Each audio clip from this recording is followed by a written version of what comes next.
தேர்தல் திருவிழா 2026 சிறப்பு தொகுப்புக்கு உங்களை அன்போடு வரவேற்கிறோம். இன்னைக்கு தேர்தல் திருவிழால என்னென்ன சுவாரஸ்யங்கள் அரங்கேறி இருக்கு அப்படின்றது தான் ஒன்றன் பின் ஒன்றா இந்த தொகுப்புல நம்ம பார்க்க இருக்கிறோம். செலிம், அந்த வகையில் இன்னைக்கு என்ன ஹாட் பிரேக்கிங் நியூஸ்னா எதை சொல்லலாம்? பார்த்திபன், மிகப்பெரிய செய்தி தமிழக வரலாற்றிலேயே தேமுதிக திமுகவோட கூட்டணி அமைக்கிறாங்கன்னா இதுதான் முதல் முறை. 20 ஆண்டுல இதை ஃபர்ஸ்டா செய்யறாங்க. தேமுதிக அதிமுகவோட கூட்டணி வச்சு எதிர்கட்சி தலைவர் அப்படிங்கிற ஒரு அந்தஸ்துக்கு திரு விஜயகாந்த் வந்தார். ஆமா. ஆனா அதுக்கு பிறகு கூட்டணி பிரேக் ஆன கதை நமக்கு தெரியும். சட்டமன்றத்தில் நடந்தது நமக்கு தெரியும். திமுகவோட கூட்டணி வைப்பாங்களா என்ற மிகப்பெரிய கேள்வி இருந்தது. இன்னைக்கு அதுக்கு விடை தெரிஞ்சு போச்சு. அனௌன்ஸ் பண்ணிட்டாங்க. 10 வருஷத்துக்கு முன்னாடி முன்னாள் முதலமைச்சர் கருணாநிதி அவர்கள் பழம் நழுவி பாலில் விழும்னு சொன்னாரு. ஆனா 10 வருஷம் ஆயிருக்கு அந்த பழம் பாலில் விழுறதுக்கு. ஸோ இந்த கூட்டணி எந்த அளவுக்கு சாதகவாதமா இருக்குன்றதை பார்க்கறதுக்கு முன்னாடி கடந்த காலத்துல தேமுதிக இந்த கூட்டணி விஷயத்துல எப்படி ஒரு மாறுபட்டு நிலைப்பாடு எடுத்துட்டு இருக்கு அப்படின்றதையும் நிறைய பேர் சுட்டி காட்ட ஆரம்பிச்சிருக்காங்க. 2006 கட்சி ஆரம்பிச்சு முதல் கட்ட தேர்தலை சந்திக்கும் போது மக்களுடனும் கடவுளுடனும் தான் கூட்டணி அப்படின்னு ஆரம்பிச்சாங்க. மாற்று திமுக அதிமுகவுக்கு மாற்றுன்னு ஆரம்பிச்சாங்க. ஆனா 2011 அப்படியே நிலவரம் மாறுச்சு. 2016 அதிமுக கூட போனாங்க. 2021 இஃப் ஐம் நாட் ராங் அமமுகவோட தேர்தலை சந்திச்சாங்க இல்லைங்களா? 2016 மக்கள் நல கூட்டணியோட அதிமுக பயணிச்சாங்க. அதுக்கப்புறம் அடுத்த தேர்தலில் 2021 பீப்புள்ஸ் ஃப்ரண்ட் இப்படிலாம் பயணிச்சிருக்காங்க. ஸோ இன்றைக்கி நடந்த அதாவது இன்னைக்கு காலையில் ஒரு சர்ப்ரைஸ் என்ன அப்படின்னா, பிரேமலதா அவர்கள் அங்கேருந்து நேராக கிளம்பி தேனாம்பேட்டில் அறிவாலயத்துக்கு வந்தாங்க. முதலமைச்சரை சந்திச்சாங்க. அங்கே தான் இருந்தாங்க. வெளியே ஒரு அறிவிப்பு கொடுத்தாங்க. ஸோ அந்த சந்திப்புக்கான காட்சிகளை நாம் பார்க்குறோம். அந்த அறிவிப்பையும் பார்த்துடலாமா? பிரேமலதா அவர்கள் செய்தியாளர்களை சந்தித்த அந்த காட்சிகளை பார்க்கலாம். கழகத்தை சேர்ந்தவர்கள் விரும்பிய இந்த கூட்டணியை கேப்டன் இல்லாத இந்த நேரத்தில் அமைஞ்சிருக்கிறது. கேப்டன் 2016 இந்த கூட்டணி அமைய வேண்டியது. கலைஞர் ஐயா பழம் நழுவி பாலில் விழுப்போகுதுன்னு சொன்னார். ஆனால் 10 வருஷம் கழிஞ்சு தாமதமாக இன்றைக்கு இந்த கூட்டணி உறுதியாகி இருக்கிறது என்பதை இந்த நேரத்தில் நான் மகிழ்ச்சியோடு தெரிவித்துக் கொள்கிறேன். அது மட்டும் கிடையாது, எத்தனை நம்பர், எந்த தொகுதி, யார் வேட்பாளர்கள் என்பது எல்லாம் இதற்கு பிறகு குழு அமைத்து அந்த குழு 2 கட்சியின் சார்பாக தேமுதிக திமுக 2 கட்சிகளும் இணைந்து பேசி அதை முடிவு செய்து முதலமைச்சர் அண்ணன் ஸ்டாலின் அவர்கள் அதை அறிவிப்பார் என்பதையும் இந்த நேரத்தில் நான் தெரிவித்துக் கொள்கிறேன். நீங்கள் சொன்னீங்க பார்த்திபன், 2005 ஆரம்பிக்கப்பட்ட கட்சி 2006 முதல்ல களங்கண்டாங்க. நீங்கள் சொன்ன மாதிரியே தனித்து தான் களமாட்டினாங்க. 234 தொகுதியிலையும் நின்னாங்க. அந்த டீட்டெயில்ஸை நம்ம இப்போ கார்ட்ஸில் பார்க்கலாம். ஒரே ஒரு தொகுதியில் தான் வெற்றி பெற்றாங்க. திரு விஜயகாந்த் அவர்கள் மட்டும்தான் வெற்றி பெற்றார். ஆனால் அந்த கட்சியானது வாக்கு சதவிகிதம் பெரிய அளவில் 8% ஒரு பிரம்மாண்டமான ஒரு 8.5%. இந்த தேமுதிகவின் தேர்தல் பலம் என்னன்னு பார்க்கும்போது இங்கே பாருங்க, நீங்கள் சொன்ன மாதிரி 8.38% அந்த அளவில் வாக்கு பெற்றாங்க. ஆனால் விருதாச்சலம் தொகுதியில் விஜயகாந்த் அவர்கள் மட்டும்தான் இந்த தேர்தலில் வெற்றியை பதிவு பண்ணியிருக்காரு. ஆமாம், விஜயகாந்த் அவர்கள் வெற்றி பெற்றார் அந்த தேர்தலில். 2011 அதிமுகவோட கூட்டணி வச்சாங்க. ஆமாம், அதிமுகவோட கூட்டணி வைக்கும்போது அவங்க மொத்தம் கண்டெஸ்ட் பண்ண இடம் அப்படின்னு சொல்லி பார்க்கும்போது பாருங்க, 41 இடத்துல நின்று இருக்காங்க. 29 இடத்துல வெற்றி பெற்றிருக்காங்க. அந்த தேமுதிகக்கு இது ஒரு வரலாற்று முக்கியத்துவம் வாய்ந்த ஒரு தேர்தலாகவும் மாறிச்சு. மாறிச்சு. ஏன்னா எதிர்கட்சி என்ற அந்தஸ்துக்கு வந்தாங்க. திமுகவே 3வது இடம் தான் அந்த தேர்தலில். அப்படி பார்த்தா வாக்கு சதவிகிதம் பாருங்க, 7.9% வாக்குகள், சுமார் 8% வாக்குகள் பெற்றிருக்காங்க. அந்த வாக்கு வங்கி அப்படியே ரீட்டைன் பண்ணியிருக்காங்க. முந்தைய தேர்தலுக்கு இதுக்கு ஒரு ஜஸ்ட் 0.4 அப்படின்ற ஒரு லெவலில் தான் அவ்வளோதான் டிஃபரன்ஸ். ஆனால் அதுக்கு அடுத்த தேர்தல் தான் மிகப்பெரிய டேர்னிங் பாயிண்டாக அமைஞ்சது. 2016 பாருங்க, மக்கள் நல கூட்டணியில் அங்க வகிச்சு 105 இடத்துல போட்டி போட்டு ஒரு இடம் கூட ஜெயிக்கல. 2.41% தான் வாக்கு சதவிகிதம் அப்படின்னு சொல்லி சுருங்கி விட்டது. இந்த தேர்தலின் போதுதான் அதிமுகவோட ஒரு கடும் மோதலுக்கு அப்புறம் சந்திச்ச ஒரு தேர்தல். திமுக கூட்டணியில தேமுதிக கண்டிப்பா இணைஞ்சிரும்னு ஒரு பயங்கரமான ஒரு நம்பிக்கை நிலவிட்டு இருந்தது. அப்பதான் கலைஞரும் அந்த ஃபேமஸ் ஸ்டேட்மெண்ட் விட்டாரு, பழம் நழுவி பாலில் விட போகிறதுன்னு. But as I said before, 10 வருஷம் ஆயிடுச்சு. அதனாலவே இந்த 2016 ஒரு கூட்டணி கணக்கு எந்த அளவுக்கு மாறுச்சு அப்படின்றதுக்காகவே ஒரு கூடுதல் முக்கியத்துவம் வாய்ந்த ஒரு தேர்தலாகவும் நம்ம பார்க்கலாம் இல்லைங்களா? மக்கள் நல கூட்டணி மாதிரியான மாதிரியான ஒரு தேர்ட் ஃப்ரண்ட் உருவாக்குனது, இதெல்லாம் வந்து தமிழகத்திற்கு அந்த டைம்ல அது ஒரு புதுசா பார்க்கப்பட்டது. ஆமா கரெக்ட். 2021 தேர்தல் பாருங்க எப்படி சந்திச்சிருக்காங்க அப்படின்னு சொல்லிட்டு, அதாவது பீப்புள்ஸ் ஃப்ரண்ட், மக்கள் முன்னணி அப்படின்னு சொல்லி சிறிய கட்சிகளோட தான் சேர்ந்து அந்த தேர்தலை சந்திச்சாங்க. 60 இடங்களில் போட்டி போட்டாங்க, ஒரு இடம் கூட வெற்றி பெற முடியல. 0.5% கீழே தான் அவங்களுடைய வாக்கு சதவிகிதம் சுருங்கி விட்டது, குறைந்து விட்டது அப்படின்னு சொல்லி நாம் சொல்லலாம்.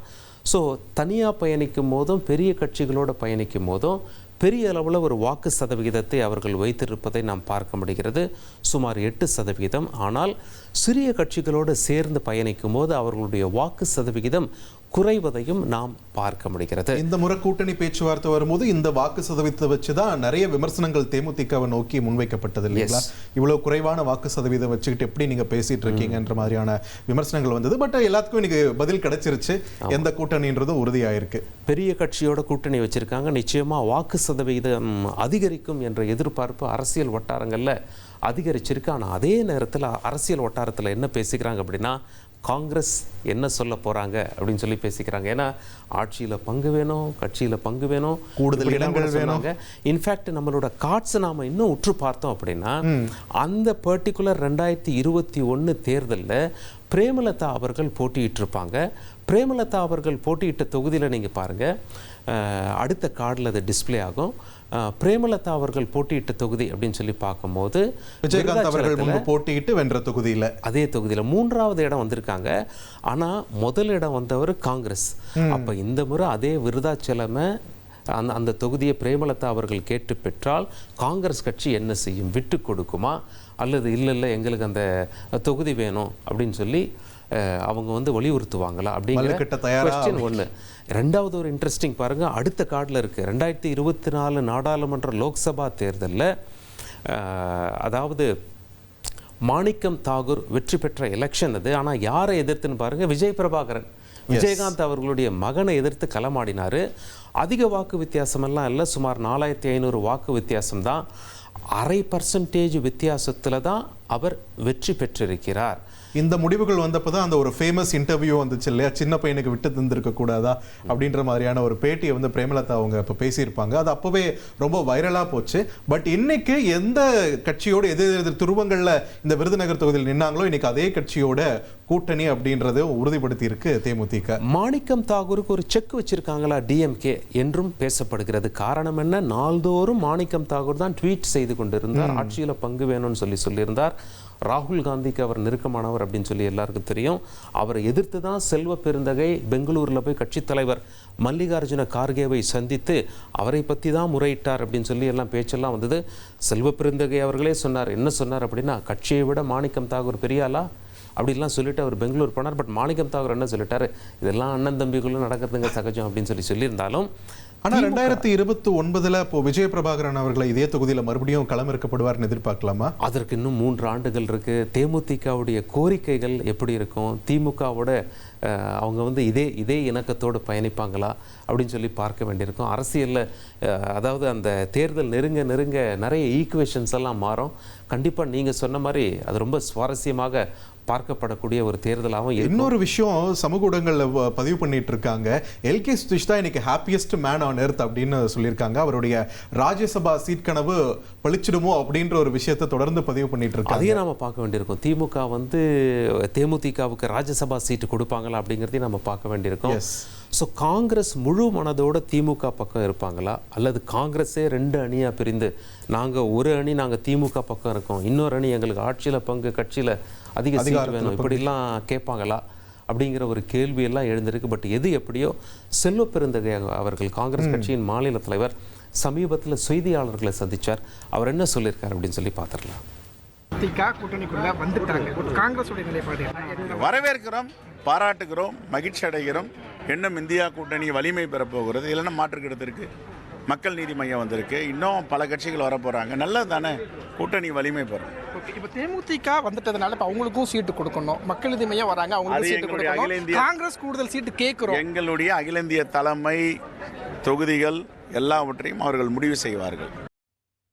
பாஜகவுடைய ரியாக்ஷன் என்னங்க பார்த்திபன்ல? இது காங்கிரஸ் தரப்புல இருந்து பட்டும் படாம ஒரு ரெஸ்பான்ஸ் வந்தது இல்லைங்களா, அதுக்கு அப்படியே எதிர்த்தரப்புல வந்து பயங்கர ஒரு காட்டமான ஒரு ரெஸ்பான்ஸ் வந்திருக்கு.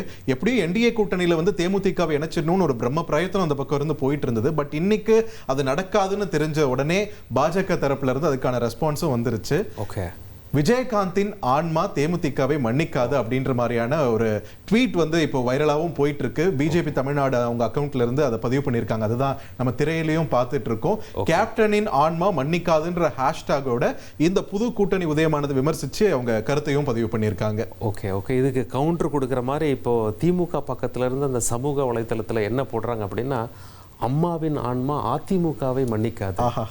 ஏன்னா நான் ஒரு தவறு செய்து விட்டேன், இனிமே பிஜேபியோட கூட்டணி வைக்க மாட்டோம் அப்படின்னு சொல்லி ஜெயலலிதா அவர்கள் பேசியிருந்தாங்க. அதை சுட்டி காட்டி இப்போ கவுண்டர் பண்ணிட்டு வராங்க சமூக வலைதளங்கள். இந்த ஃபேமஸ் லேடியா மோதியா அப்படின்றது வந்து திரும்ப திரும்ப ரீப்ளே பண்ணி போட்டு காட்டிக்கிட்டே இருக்காங்க. அதிமுகவே இதை டேக் பண்ண அவங்க மறக்கல. ஸோ இன்னைக்கு இவங்க டிஎம்டிகேக்கு இவங்க கவுண்டர் கொடுத்தா பதிலுக்கு இவங்க பிஜேபிக்கு கவுண்டர் கொடுத்துட்டு தான் இருக்காங்க. அந்த ஒரு சுவாரஸ்யத்தையும் நம்மளால இந்த களத்துல பார்க்க முடியுது. கண்டிப்பா இப்பவே இவ்வளவு ஃபயரா இருக்குன்னா இன்னும் கேம்பெயின் ஆரம்பிக்க எலெக்ஷன் நெருங்க இன்னும் தேதி அறிவிச்சதுக்கு அப்புறம் இருக்கு. தினம் தினம் சரவெடி தான் தேர்தல் களத்துல. பண்ருட்டி ராமச்சந்திரன் இன்னைக்கு ஒரு அறிவிப்பு, ரொம்ப சீனியர் பாலிட்டிஷியன், அவர் கருணாநிதி அவர்களோடவும் எம்ஜிஆர் அவர்களோடவும் கேப்டன் விஜயகாந்த் அவர்களோடவும் நெருங்கி பழகியவர். கேப்டன் விஜயகாந்துக்கு கட்சி ஆரம்பிக்கும் போது உறுதுணையாக இருந்தவர். இன்னைக்கு அவரே ஒரு புதிய கட்சி ஆரம்பிச்சிட்டார். அப்படியா? புதிய கட்சி? ஆமாம். அதற்கு பெயர் என்ன சொல்லிட்டார் அப்படின்னா எம்ஜிஆர் அதிமுக. ஆனால் அவர் வந்து 88 வயது கிட்டத்தட்ட நெருங்கிட்டார் இல்லைங்களா? அவர் சொல்கிறார் தேர்தல் எங்களுடைய நோக்கம் இல்லை, பட் நாங்கள் ஆதரவு தெரிவிப்போம், நாங்கள் ஒரு ஸ்டாண்ட் எடுப்போம், ஆதரவு தெரிவிப்போம் அப்படின்னு சொல்லியிருக்காரு. ஸோ அவர் யாருக்கு ஆதரவு தெரிவிக்க போகிறார்? கண்டிப்பாக அதிமுகவை எதிர்த்து தான் எம்ஜிஆர் அதிமுகன்னு ஒன்று ஆரம்பிச்சிருக்காரு அப்படிங்கிறது இன்னைக்கு ப்ரெஸ் மீட்லேருந்து புரியுது. ஆனால் ஆதரவு யாருக்கு அப்படிங்கிற எத்தனை வெர்ஷன்ஸ் ஆஃப் அதிமுக வர காத்துட்டு இருக்குன்னு தெரியல. இவரும் ஒரு வெர்ஷன் இப்போ ஆரம்பிச்சிருக்காரு. அடுத்ததாக சசிகலா அவர்கள், ஜெயலலிதா அவர்களுடைய பிறந்த நாள் பிப்ரவரி 24 வரவிருக்கிறது. சசிகலா அவர்கள் என்ன புதிய அறிவிப்பு வெளியிடுவார் என்றும் பேசப்படுகிறது. ஒருவேளை அந்த புதிய அறிவிப்பு கட்சி தொடங்குறது தொடர்பாக இருக்குமா? அப்படி கட்சி தொடங்கினா யார் கூட பயணிப்பார்? விஜயோட பயணிக்க வாய்ப்பு இருக்கிறதா? இப்படி பல கேள்விகள்லாம் முன்வைத்து இன்னொரு வெர்ஷன் ஆஃப் அதிமுக தான் இல்லைங்களா? அதிமுகவின் வாக்குகள் வந்து இந்த விதத்திலையும் பிரியறதையும் நம்மால பார்க்க முடியுது. அதே அதிமுகவில் முக்கிய அங்கம் வகித்த திரு ஓபிஎஸ் அவர்களுடைய ஓபிஎஸ் முடிவு என்ன அப்படிங்கிறது தெரியல. ஸோ அவர் எந்த பக்கம் பயணிப்பார்னு அவர் ரொம்ப நாளா முடிவு எடுக்க போறோன்றாரு. அதுக்கப்புறம் ஆலோசனை நடத்துறாரு, எழுத்துப்பூர்வமா உங்களோட கருத்துக்களை சொல்லுங்கன்றாரு. ஆனா முடிவு மட்டும் சொல்லவே மாட்டேங்கிறாரு. தை பிறந்தால் வழி பிறக்கும்னு சொல்லியிருந்தார், பட் மாசி வந்துருச்சு அப்படிங்கிறதையும் சுட்டி காட்டினாங்க. இன்னும் ஓபிஎஸ் அவர்களுடைய முடிவும் தெரியல. அப்படியே நம்ம பாமக சைடு போனோம்னா அங்கே என்ன அப்டேட்ஸ் இருக்குங்க பார்த்திபன்? பாமகவை பொறுத்த வரைக்கும் அதிமுக கூட்டணியில ராமதாஸ் அவர்கள் இணைக்கிறாரா அப்படின்ற ஒரு கேள்வி பலமா எழ தொடங்கி இருக்கு. ஆல்ரெடி அன்புமணி அவர்கள் இணைஞ்சிருக்காரு. அதுக்கு இவர் தரப்புல இருந்து ஒரு அப்போஸ்டான ஒரு நிலைப்பாடு தான் ஆரம்பத்துல சொல்லிட்டு இருந்தாரு. ஸோ திமுகவோட இணையா இருக்காரோ அப்படின்ற ஒரு கேள்வி ரொம்ப வலுவாகவே போயிட்டு இருந்தது. சில சந்திப்புகள் நடந்ததாகவும் சொல்லப்பட்டுச்சு. ஆனா இப்போ திடீர்னு பார்த்தா அதிமுக கூட்டணியிலே இவரும் போய் சேர போறாரா அப்படின்ற ஒரு கேள்வி வரும்போது இது எப்படி ஒர்க் ஆக போகுது, யாரு எந்த இடத்துல எப்படி எந்த சின்னத்துல போட்டியிட போறாங்க, இப்படி நிறைய கேள்விகள் வந்து இந்த கொஸ்டின் நம்ம முன்னாடி எழுப்பியிருக்கு. ஆமா, நீங்க சுட்டி காட்டியதை போய் அரசியல் வட்டாரங்கள் என்ன பேசுறாங்கன்னா, திமுக கூட்டணியில ஏற்கனவே விடுதலை சிறுத்தைகள் இருக்கிறதுனால பாமக உள்ள வர்றதை அவங்க விரும்பல அப்படிங்கிற மாதிரி அரசியல் வட்டாரங்கள்ல பேசிக்கிறாங்க. அது மட்டும் இல்லாம அதிமுக பொறுத்தவரை ஒருவேளை ராமதாஸ் அவர்கள் உள்ளே வந்தால் ஏற்கலாமா என்ற ஒரு கேள்வி இருக்கிறது. ஏன்னா பாமக வாக்குகள் பிரிஞ்சிடக்கூடாது அப்படிங்கிறதுல அதிமுக தெளிவாக இருக்காங்க. பாமக முழுமையாக நம்ம கிட்ட வரணும். அன்புமணி தனியாக இருக்காரு, ராமதாஸ் அவர்கள் தனியாக இருக்காங்க. ஸோ ரெண்டு பேரையும் சேர்த்து வச்சு அதிமுகவால் சக்ஸஸ்ஃபுல்லாக பயணிக்க முடியுமா அப்படின்னும் நடுவில் தாவிக்க கூட போகுவார் அப்படின்ற மாதிரி ஒரு ஈக்குவேஷனையும் எழுப்பிட்டு இருந்தாங்க. பட் அதுவும் ஒர்க் அவுட் ஆகலைன்னு நினைக்கிறேன். ஸோ திமுக இல்லை அப்படின்றது ஆயிடுச்சுன்னா நீங்கள் குறிப்பிட்ட மாதிரி விசிக வந்து ரொம்ப தெளிவாக இருக்காங்க. ராமதாஸ் அவர்கள் அங்கம் வகிக்கக்கூடிய கூட்டணியில் நாங்கள் இருக்க மாட்டோம் அப்படின்றதுல இருக்காங்க. They have been a very loyal alliance partner with DMK for a long while அப்படின்றதுனால இந்த முடிவு இப்போ ஏடிஎம்கே பக்கம் ராமதாஸ் போறாரா அப்படின்ற ஒரு கேள்விதான் இப்போ வலுவாக்கி இருக்கிறதையும் நம்மளால பார்க்க முடியுது. எஸ் பார்த்திபன். ஸோ நம்ம ஒரு செய்தியாளர் ரமேஷ் வந்து இப்போ செக்ரட்டேரியட்லேருந்து நமக்கு ஒரு ப்ரீரை கொடுத்துருக்காரு. அதாவது வந்து தேமுதிகவோட டிமாண்ட்ஸ் என்ன, திமுக கிட்ட தேமுதிக என்ன எதிர்பார்க்குறாங்க, தேமுதிகவுக்கு என்ன ஆஃபர் பண்ணியிருக்காங்க, அது தொடர்பாக சில தகவல்கள் நமது செய்தியாளர் ரமேஷிடம் இருக்கிறது. அவர் என்ன சொல்கிறார் அப்படிங்கிறத தற்பொழுது பார்ப்போம். திமுக தேமுதிக இடையே கூட்டணி உறுதியாகிவிட்டது. தேமுதிக தொடங்கினதிலிருந்தே திமுகவோட கூட்டணி வைச்சதே இல்லை அப்படிங்கிற வரலாறு மாற்றப்பட்டிருக்கு. முதல் முறையாக இந்த கூட்டணி உருவாகி இருக்கிறத பார்க்க முடிகிறது. தேமுதிகவை பொறுத்த வரைக்கும் நாங்கள் கூட்டணி அமைக்கிறதுல ரொம்ப கூலாக இருக்கோம், தொண்டர்கள் விரும்பக்கூடிய ஒரு மகிழ்ச்சியான கூட்டணியை நாங்கள் உருவாக்குவோம் அப்படின்னு பிரேமலதா விஜயகாந்த் தொடர்ந்து சொல்லிட்டு இருந்ததை பார்க்க முடிந்தது. கடந்த மாதம் தேமுதிகவின் மாவட்ட செயலாளர்கள் கூட்டம் நடைபெற்றது. அந்த கூட்டத்தில் நாம் யாரோட கூட்டணி போனால் சரியாக இருக்கும் அப்படின்னு மாவட்ட செயலாளர்களிடம் பிரேமலதா விஜயகாந்த் ஒரு கருத்தை கேட்டிருந்தாங்க. அதில் 50க்கும் மேற்பட்ட மாவட்ட செயலாளர்கள் திமுகவோட கூட்டணி வைக்கணும் அப்படின்னு தங்களுடைய விருப்பத்தை தெரிவித்ததா சொல்லப்படுது.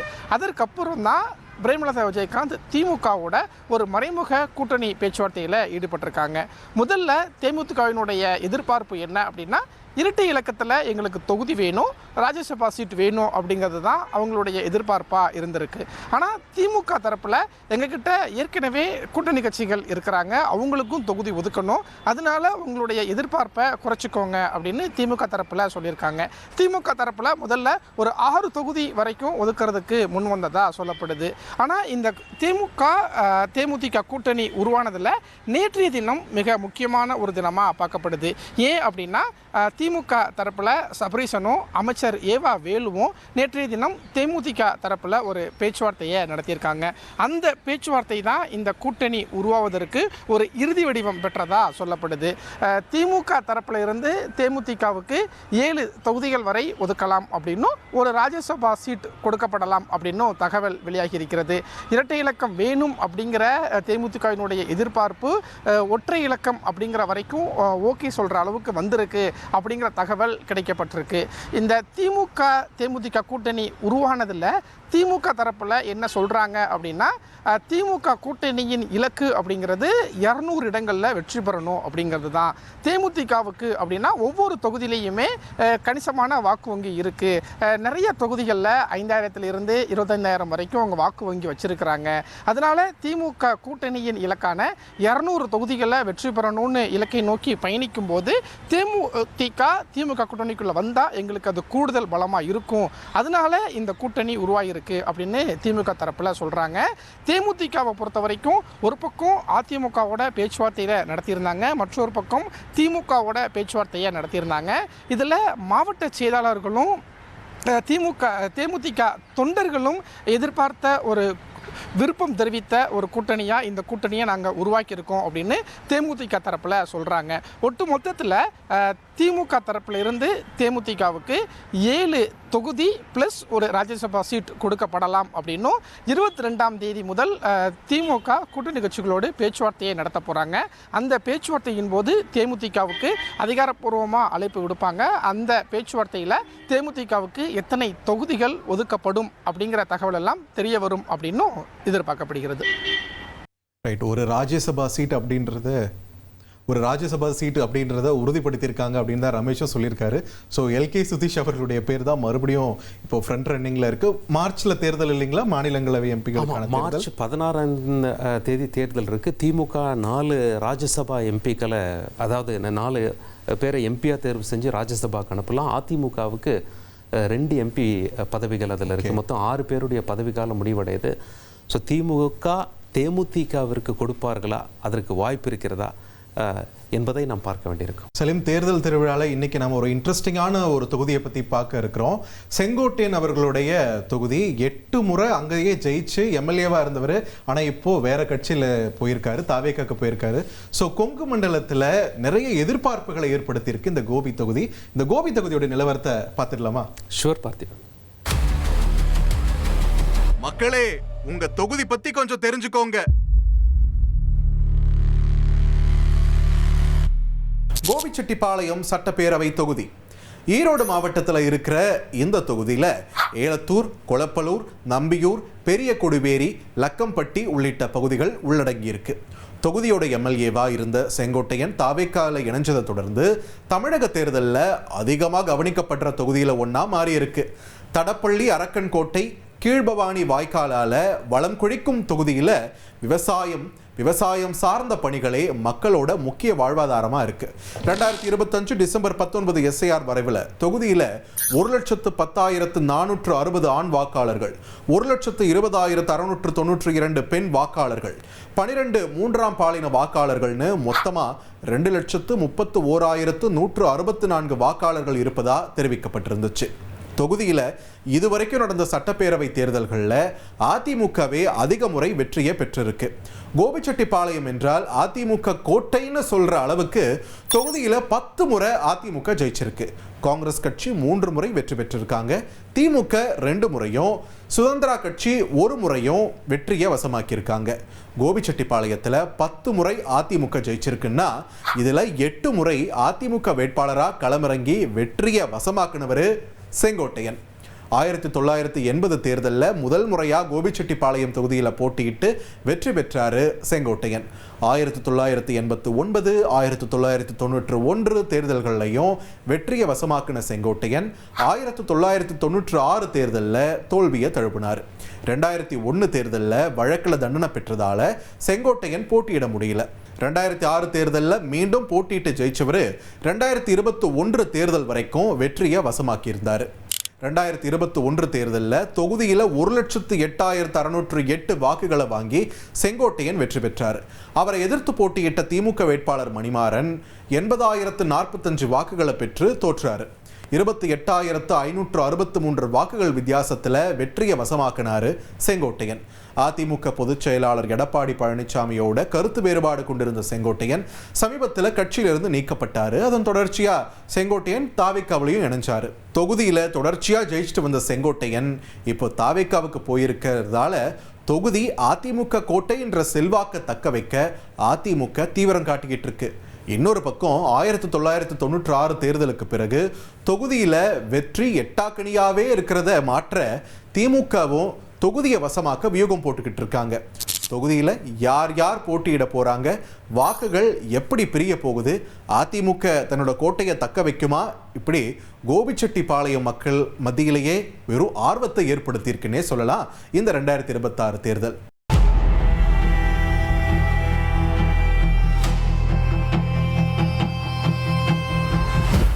பனைமரத்திலிருந்து வந்துட்டு ஊட்டச்சத்து மிக்க உணவுப் பொருட்கள் நிறைய இருக்குது.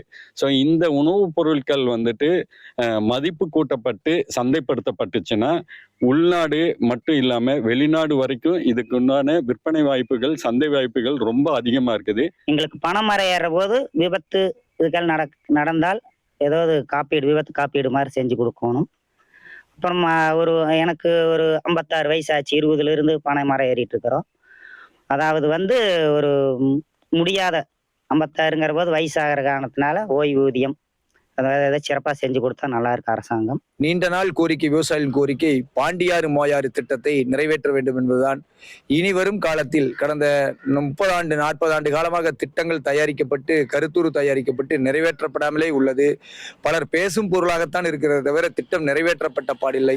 எனவே இனி வருகின்ற அரசு வருங்காலங்களில் பாண்டியாறு மோயாறு திட்டத்தை நிறைவேற்றுவதற்கு உரிய நடவடிக்கை எடுத்தால் விவசாயிகளின் வாழ்வாதாரம் மேம்படும். சத்தியமங்கலம், கோபி, ஈரோடு மட்டும் ஏறத்தாழ 60-70 கிலோமீட்டருக்கு அந்த ரயில் பாதை திட்டத்தை மட்டும் நிறைவேற்றினா பெரிய அளவுக்கு, ஏன்னா ஈரோடு பகுதியில் மாவட்டத்தை பொறுத்தளவில் ஈரோடு, பெருந்துறை, கொடுமுடி இந்த பகுதியில் மட்டும்தான் ரயில் பாதை இருக்குது. ஈரோடு மாவட்டத்தில் வேறு எங்குமே ரயில் பாதை இல்லை. என்ன சொல்லப்போனால் தமிழ்நாட்டிலேயே மிக குறைவான ரயில் பாதை இருக்கக்கூடிய பகுதி கோபி பகுதி. இங்கே கோபி பகுதியில் ரயில் பாதை இல்லை. கோபிச்செட்டிப்பாளையம் தொகுதி தங்கமலக்கரட்டில் சுமார் 400 குடும்பங்களுக்கு மேலே இருக்குதுங்க. இதில் ஒரு 1500-2000 பேர் வசிச்சுட்டு இருக்கிறாங்க. கடந்த 10-20 வருஷமா இந்த ரோடு போட்டு தர ரோடு கொஞ்சம் டேமேஜாக இருக்குதுங்க. அது போடுற விஷயமா நாங்கள் நிறைய இடத்துல மனு கொடுத்துருக்குறோங்க. சாலை மறியல் இதெல்லாமே பண்ணியிருக்கேங்க. ஆனால் ரொம்ப நாளாவே அரசியல்வாதிகள்லாம் எங்களுக்கு வாக்குறுதி தான் கொடுக்குறாங்க. ஆனால் அதை யாரும் போட்டு தர மாட்டேங்கிறாங்க. தேர்தல் வரலாறு அப்படின்னு சொல்லி பார்க்கும்போதுங்க பார்த்திபன், நம்ம 1971 தேர்தல் ரொம்ப ரொம்ப இன்ட்ரெஸ்டிங்கான ஒரு தேர்தல் அப்படின்னு சொல்லணும். ஏற்கனவே மற்ற வரலாறுலாம் நம்ம பார்த்துட்டோம். தேர்தல் 52, 57, 62, 67ஆம் ஆண்டு, இப்போ 1971 நடந்த தேர்தல். என்ன தமிழில் இரட்டை குழல் துப்பாக்கி அப்படின்னு சொல்லுவாங்க. திமுகவுக்கு 2 கம்பீரமான லீடர்ஸ் இருந்தாங்க. ஒருவர் திரு கருணாநிதி, இன்னொருவர் திரு எம்ஜிஆர். ஒன்றாக திமுக வழி நடத்தி ஒரு பிரம்மாண்ட வெற்றி பெற்றாங்க. அந்த வரலாறை நாம பார்த்துடலாமா? எஸ், நிச்சயமா.